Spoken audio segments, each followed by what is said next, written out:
Nos acompaña Joan Marc Ribes, él es emprendedor, trader y también broker y es cofundador de Black Bear. ¿Cómo estás, Joan Marc? Muchísimas gracias por acompañarnos en el día de hoy. Muy bien, muchísimas gracias a vosotros por invitarme. Bueno, hablemos un poquito de todo. Por ejemplo, los mercados que afrontan el último trimestre del año prácticamente atrapados en esa tensión geopolítica entre el conflicto en Oriente Medio, las tensiones comerciales también entre Estados Unidos y China. Sin embargo, estamos viendo récords de los índices y ganancias, como por ejemplo en esta semana, pero en líneas generales en los mercados. Cuéntanos, ¿qué podemos esperar, sobre todo con esta tensión geopolítica que se está viviendo? Bueno, la verdad que estamos viendo unos mercados que están resistiendo bastante bien a toda la situación geopolítica. Las bolsas presentan indicadores de amplitud del mercado muy positivos. Fíjate que estamos hablando de que 80% de los subsectores que componen el Dow Jones US Index están marcando tendencia alcista. Esto sugiere que el mercado está aguantando bien, que los inversores siguen confiando en las bolsas. Tenemos, por un lado, las tensiones geopolíticas y luego tenemos la duda referente a las políticas monetarias, ¿no? Yo creo que la parte geopolítica puede afectar en algún momento dado en los precios del petróleo, que de momento vienen bastante tranquilos. De hecho, el sector oil and gas es el que está en estos momentos más débil. Y por otro lado, nos encontramos toda la parte de los tipos de interés y de las políticas monetarias que vienen por parte de la Reserva Federal, ¿no? Ahí lo que estamos viendo es que Powell viene muy decidido en este sentido, con lo que es estar menos preocupado con, digamos, la inflación y también con el crecimiento económico. Y además que puede permitirse el lujo de ir bajando los tipos de interés. Vamos a ver cómo responde la Fed, porque ayer tuvimos un dato de inflación un poco negativo y ahora con la presentación de resultados, desde luego los mercados se van a definir en lo que va a ser un cierre de año bastante lateral, con mucho ruido, pero de momento, como bien decías, en máximos históricos. Joan Marc, la idea generalizada entre los accionistas es que Bitcoin y el oro se van a beneficiar del aumento de la tensión geopolítica y también de las elecciones estadounidenses. ¿Estás de acuerdo? Y en ese caso, ¿en qué sentido? Especialmente en el oro, ¿eh? Nosotros somos inversores más tradicionales, pero sí que es cierto que en la parte del oro podemos cuantificar perfectamente su capacidad de ser un termómetro en cuanto tanto a los riesgos geopolíticos como sobre todo a lo que es el tipo real negativo, ¿no? En un entorno tan convulso como el actual, el oro yo creo que es el activo refugio estrella porque de alguna manera nos protege mejor en nuestras democracias y en nuestro poder adquisitivo que el propio voto. Fíjate lo que te digo, el oro es un refugio claro para todo inversor que quiere luchar en contra de la continuada depreciación de nuestro poder adquisitivo como consecuencia de estímulos fiscales, déficit, deuda y también impresión monetaria. El oro, por lo tanto, es una manera ahora mismo muy clara para poder refugiarnos de estas políticas y de esta situación general en lo macro y en lo geopolítico. Y por ahí, a través de mineras de oro, pues evidentemente estamos 100% de acuerdo. Nosotros tenemos un 12% de nuestras carteras invertido en oro, hasta un 15% si sumamos plata, y estamos ahí posicionados pensando en el largo plazo. Así que efectivamente estamos muy convencidos de que el oro va a ser un activo estrella en los próximos años.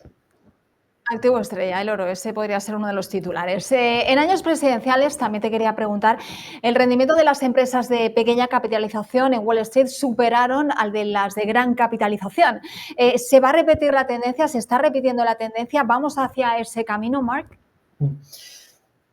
De momento le está costando, pero también te diría que sí, totalmente. Fíjate que ahora mismo estamos en una controversia importante en el mercado porque hemos tenido, sobre todo cuando vemos los índices Equal Weight, lo estamos viendo, ¿no? Porque los índices Equal Weight lo que están haciendo es quitar el efecto de la capitalización, quitan la ponderación de las grandes compañías y nos muestran de una manera más real el mercado, ¿no? Cuando miramos el Nasdaq 100, el Dow Jones, el S&P 500, obviamente lo que estamos viendo es un índice muy ponderado con esas empresas de gran capitalización, las siete magníficas, Broadcom, Eli Lilly, ¿no?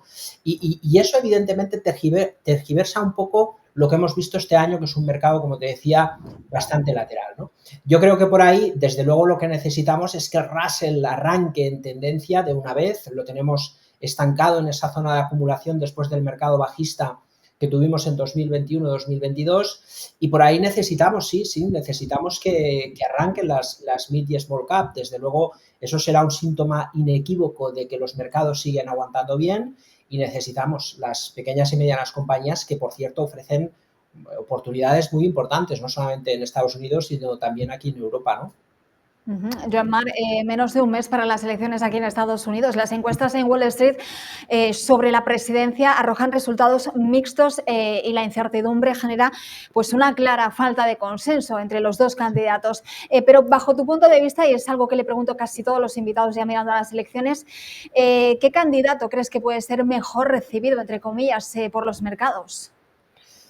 Yo creo que estamos, fíjate, en una situación bastante compleja, ¿no? Porque normalmente en Estados Unidos tenemos, bueno, pues un entorno en cuanto a las políticas económicas muy diferente a las europeas, ¿no?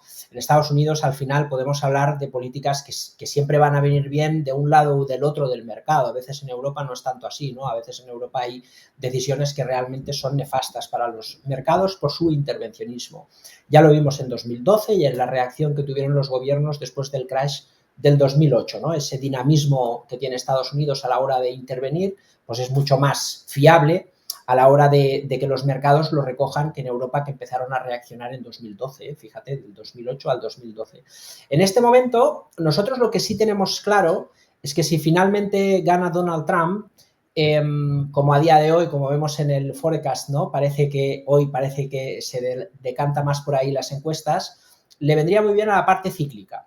Y si gana más Kamala Harris, tendríamos que ver, porque sería un poco continuidad y ver cómo se aplican las nuevas políticas. Por lo tanto, sí que es cierto que si puede venir bien por diferentes partes del mercado, lo que está claro es que si gana Donald Trump, lo que es nuestro escenario básico de más ciclo, de más oro, de a lo mejor petróleo, a lo mejor compañías mid y small cap, esa parte más cíclica seguramente se verá más beneficiada. ¿Por qué? Ya lo vimos en 2016, al final políticas que pueden ser rebajar impuestos y ayudar a las empresas directamente puede afectar mejor a esas mid y small cap. Y por ahí tendríamos claro el escenario. ¿Qué va a pasar con Kamala si finalmente gana las elecciones y tiene la presidencia? Bueno, tendríamos que ver realmente cuál es la implementación de las políticas, si sus políticas sociales tienen más o menos impacto y luego también cómo maneja la deuda y el déficit, ¿no? Pero en principio nosotros apostamos por una continuidad con Kamala Harris, pero si gana Donald Trump se apuntalaría ese cambio que estamos pensando de más value, menos growth, más oro, petróleo, más ciclo, menos crecimiento, mejor para mid y small caps, ¿no? Perfecto. Hablemos un poquito de la inflación. Ayer conocíamos, tú lo mencionabas, que la inflación cae en Estados Unidos al 2,4% a menos de un mes para las elecciones. Sigue lejos la Reserva Federal de esa cifra del 2%. Sin embargo, sí que los últimos datos reafirman, tú lo comentabas, la idea de que la Reserva Federal no va a seguir bajando tipos de forma agresiva. ¿Te lo parece o cómo se ve desde fuera? Sí, siempre es complicado, Ana, esto. Sabes que realmente al final hay muchos factores y muchos ponderables, ¿no? A la hora de tomar una decisión. Pero bueno, nosotros siempre hemos sido muy claros en eso. En Black Bear hemos hecho pues un análisis exhaustivo, ¿no? De la época prepandemia y luego lo que ha venido después, ¿no? Y evidentemente en la época prepandemia tenemos una gran incidencia de los costes laborales en lo que es ese proceso de desinflación durante mucho tiempo después de la quiebra de la burbuja financiera de 2008, ¿no? Lo que nos encontramos ahora es una reivindicación social en cuanto a estos costes laborales, mejores prestaciones, salario mínimo interprofesional, presión sindical, todo eso afecta a los costes laborales y creemos que es persistente, ¿no? Por lo cual, yo creo que podríamos decir que sí que es cierto que la inflación transitoria ha sido la gran victoria de Powell, pero que la inflación persistente nos va a acercar más a ese 2%, a lo mejor 2, 2,5%, y esa posibilidad de incrementar incluso el objetivo de inflación de los bancos centrales, que no pensar en otra época de muy baja inflación, ¿no? Y en ese escenario de algo de inflación, por en torno del 2%, yo creo que es el escenario en que nos iremos manejando. Y ahí está la duda. ¿Qué va a hacer la Reserva Federal? ¿Va a seguir bajando los tipos de interés entendiendo este nuevo escenario de inflación? Es decir, vamos a acomodar otra vez la política monetaria para poder reducir los costes y no llevar la economía de Estados Unidos a una recesión, como está pasando, por ejemplo, en Alemania, o vamos a tener miedo de un repunte de la inflación y para no desordenar otra vez este aspecto, mantendremos la política monetaria. Vamos a ver lo que pasa. De momento el entorno es muy interesante. Powell muchas veces yo creo que nos ha mostrado sus cartas diciendo que va a ser implacable contra la inflación. Yo creo que es un gran banquero central, así lo pienso, y por lo tanto vamos a ver qué decisiones toma. Pero este dato de inflación despista un poco, pero yo creo que con moderación sí, pero va a seguir esta dinámica de bajar los tipos de interés. Mucho tendría que cambiar el dato de inflación para que pensemos que hay un repunte o una segunda ola de la tasa inflacionaria, ¿no? Próxima reunión el 7 de noviembre, después de las elecciones.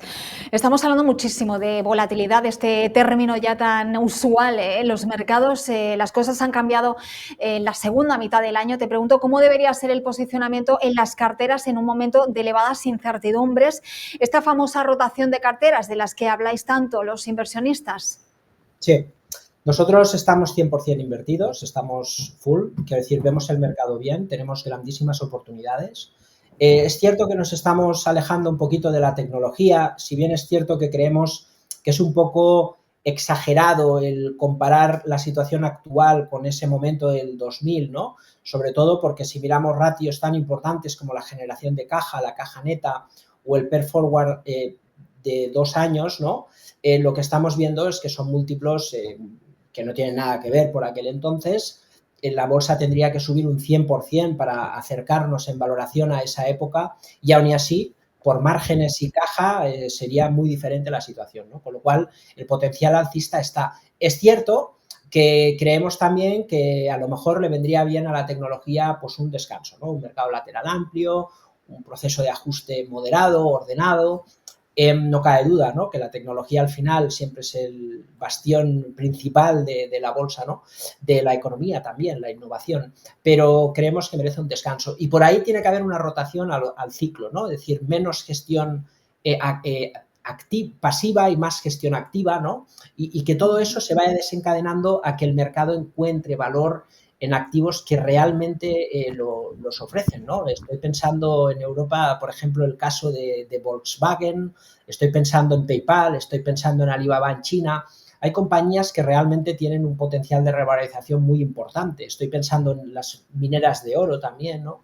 Y por ahí seguro que el mercado poco a poco irá buscando refugio, diversificando, rotando y si los resultados de este tercer trimestre y los que iremos conociendo con posterioridad siguen acompañando, pues lo más normal es que tengamos continuación del mercado alcista, siempre y cuando todo lo que podamos ponderar sea lo que conocemos, ¿eh? Siempre hay cisnes negros que pueden alterar cualquier conclusión, pero sobre lo conocido nosotros entendemos que esta situación va a tener continuidad en la tendencia alcista.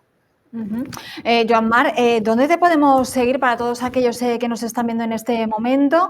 Estamos viendo redes sociales, pero ¿dónde podemos encontrar toda tu información? Porque sé que tienes muchos consejos financieros. Sí, la verdad que tenemos nuestra página web blackbird.es, somos un broker independiente que tenemos servicios de intermediación, de formación, de asesoramiento aquí en España, Europa, también tenemos en Latinoamérica y sobre todo muy activo en Twitter, ¿eh? Ahí nos tenéis en Instagram también con algunos comentarios y en Twitter también me podéis encontrar en Joan Marc Ribes, ahí tenéis el perfil en el que comentamos, como bien dices, siempre la actualidad del mercado. Me encantaría que pasaras por aquí otro día, así que espero que aceptes la invitación. Ha sido un placer charlar contigo hoy. Por supuesto, muchísimas gracias, Ana, cuenta con ello. Un abrazo, un abrazo. Bueno,